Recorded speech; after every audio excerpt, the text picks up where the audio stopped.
আমার স্বামীর সাথে আমার ডিভোর্স হওয়ার প্রধান কারণ ছিল আমার ফুফাতো বোন। আমার ফুপুর দ্বিতীয় বিয়ের পর আমার ফুফাতো বোন আমাদের বাড়িতেই থাকতো। যেহেতু আমার কোনো ছোট বোন ছিল না, তাই ওকে আমি আমার ছোট বোনের মতো ভালোবাসতাম আর আমার সুখ দুঃখের সব কথাই ওর সাথে শেয়ার করতাম। ওর সাথে আমার জীবনের অনেকগুলো বছর কাটিয়েছি। যেহেতু একসাথে বড় হয়েছি, তাই আমাদের পছন্দ অপছন্দের অনেকটা মিল ছিল। তবে আমার স্বামীকেও যে ওর পছন্দ হবে এটা কখনোই বুঝতে পারিনি। ভালোবেসে বিয়ে করে 3 বছর পর আমি বেবি কনসেপ্ট করি। আর এই 3 বছরের মধ্যে ইতি আমাদের বাড়িতে অনেকবারই এসেছে। ইতি হচ্ছে আমার সেই ফুফাতো বোন, যার কথা একটু আগেই আপনাদেরকে বলছিলাম। আমার স্বামী যখন বিভিন্ন কাজে বাড়ির বাইরে থাকতো, তখন প্রায়ই ওকে এনে আমার বাসায় রাখতাম। ওর মায়ের দ্বিতীয় বিয়ের পর ও কখনোই ওর বাবার কাছে যায়নি, তাই ওর সব দায়িত্ব নিয়েছিল আমার বাবা। তাই যখনই আমার একা একা লাগতো, তখন বাবার কাছে বলে ওকে আমার বাড়িতে নিয়ে আসতাম। তবে খাল কেটে কুমির আনার বিষয়টি আমি তখনও বুঝতে পারিনি। আমার বেবি কনসেপ্টের 2 থেকে 3 মাস বেশ ভালোই চলছিল, কিন্তু 5 মাস থেকে আমি অনেকটা অসুস্থ হয়ে পড়ি, একদমই দুর্বল হয়ে পড়ি। আর তাছাড়া সারাদিন একা একা বসে থাকতেও আমার একদমই ভালো লাগতো না। তাই বাবা মাকে বলে ইতিকে আমাদের বাড়িতে নিয়ে আসলাম।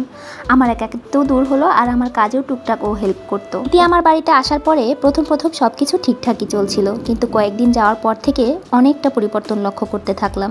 আমার স্বামী রাতে বাড়িতে না আসা পর্যন্ত ও কখনোই খাবার খেতে বসতো না। আর আমার স্বামী যখন বাইরে যেত, তখন তার প্রয়োজনীয় সব জিনিসপত্র ওই এগিয়ে দিত। তখন বিষয়টা আমি খুবই নর্মাল মনে করেছিলাম।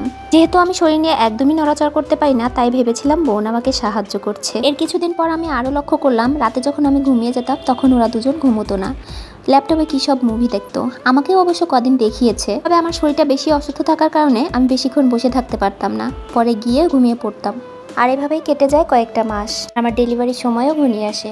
ইতি আমার বাড়িতে আসার পর থেকে আমার হাজব্যান্ডের মধ্যে একটা পরিবর্তন দেখি। এই কয়েক মাস অনেক কিছুই ঘটে, যেগুলো দেখে আমি অনেকটা অবাক হই। তবে এসব কিছু আমার মনের ভুল ভেবে সব কিছু ভুলে যাই, কারণ ইতির বয়স অনেক অল্প, আর এই বয়সের মেয়েদের মধ্যে চঞ্চলতা থাকবে, এটাই স্বাভাবিক। আর আমার হাজব্যান্ডও কিন্তু ইতিকে আমার মতোই ছোট বোনের চোখে দেখে, তাই তেমন একটা কিছু ভাবিও নি। আর এভাবেই কেটে যায় কয়েক মাস। আমার বাবু হওয়ার সময়টাও ঘনিয়ে আসে। বাবু ডেলিভারি হওয়ার সময় থেকেই ইতি আমার সাথে খারাপ ব্যবহার করতে থাকে। ওর কাছে কিছু জানতে চাইলে বা কিছু চাইলে আমাকে খুব ছাড়ি দেয়, আমাকে ইগনোর করতে শুরু করে। আমার বাবু হওয়ার পরেও সে আমাদের বাড়িতেই ছিল। আমি ভাবলাম অনেকদিন হয়তো এক জায়গায় আছে, সেজন্য অনেকটা বিরক্ত হয়েছে। বাবুর 41 দিন হওয়ার আগে ওকে আমি চলে যেতে বললাম আমার বাড়ি থেকে। মায়ের সাথে ওকে বাড়িতে পাঠাতে চাইলেও ও একদমই যেতে চায় না, বলে আমার সাথে আরও কিছুদিন থাকবে। এরপর ভাবলাম কিছুদিন পর তো আমি নিজেই যাব বাবার বাড়িতে, তখনই না হয় ওকে নিয়ে যাব। যেমন ভাবনা তেমন কাজ, মায়ের সাথে আর ওকে ফিরে যেতে দিলাম না। বাবু যেহেতু আমার স্বামীর বাড়িতে হয়েছে, তাই বাবুকে নিয়ে আর ইতিকে নিয়ে 41 দিন পর আমার বাবার বাড়িতে চলে গেলাম। সেখানে কয়েক মাস থেকে তারপর আবার চলে আসবো। বাড়িতে আসার পর থেকে দেখতাম ইতি সবসময় ফোন নিয়ে অনেক বেশি ব্যস্ত থাকতো, কার সাথে যেন অনেক বেশি চ্যাটিং করতো। আর এদিকে দেখলাম আমার স্বামী আমাকে ইগনোর করছে, বাবুর তেমন একটা খোঁজ খবরও নেয় না। সে তার জীবনে নতুন একটা দুনিয়া পেয়েছে, যেখানে আমার আর আমার বাবুর কোনো জায়গা নেই। তার এই অবহেলার কারণ জানতে চাইলে সে প্রায় 20 থেকে 25 দিন আমার সাথে কোনো যোগাযোগ রাখেনি। এরপর হঠাৎ করে বাসায় একটা লেটার আসে, যেটা দেখে আমার পায়ের নিচের মাটি একদমই সরে যায়। সে আমাকে সরাসরি ডিভোর্স লেটার পাঠিয়েছে। আমার সাথে সে সংসার করতে চায় না, বাবুকেও সে নিতে চায় না। তার জীবনে নতুন কারোর আগমন ঘটেছে, সে আমাকে আর আমার সন্তানকে মেনে নেবে না। আমি আর আমার বাবু যদি তার বাড়িতে ব্যাক করি, তাহলে নাকি তার নতুন জীবনসঙ্গী তার সাথে সম্পর্ক রাখতে চায় না। আর এদিকে আমি ডিভোর্স লেটারের সাথে সাথে সই না করলেও কিছুদিন পর সই করে দিলাম। আর তার থেকে প্রায় 1 মাস পর জানতে পারলাম তার সেই নতুন জীবনসঙ্গী আর কেউ না, আমারই ফুফাতো বোন, যাকে আমার বাবা মা আশ্রয় দিয়েছে, নিজের সন্তানের মতো বড় করেছে। সেই কিনা আজকে আমার ঘর ভাঙলো।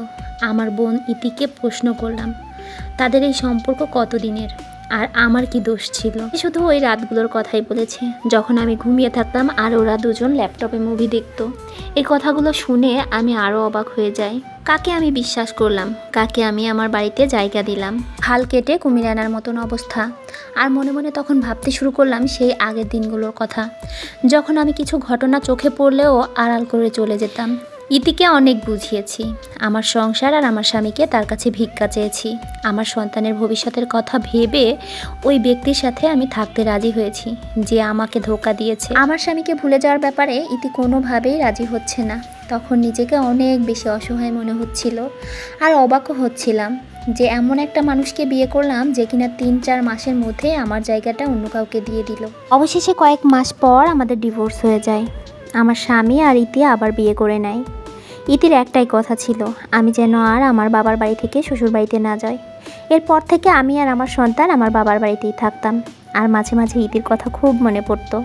অনেক বেশি আফসোস হতো যে কাকে আমি নিজের বোনের মতো মানুষ করলাম, কাকে নিজের বোনের মতো জায়গা দিলাম, যে কিনা আমার সংসার থেকে আমাকে তাড়িয়ে দিল, আমার সন্তানের কাছ থেকে তার বাবাকেই কেড়ে নিল।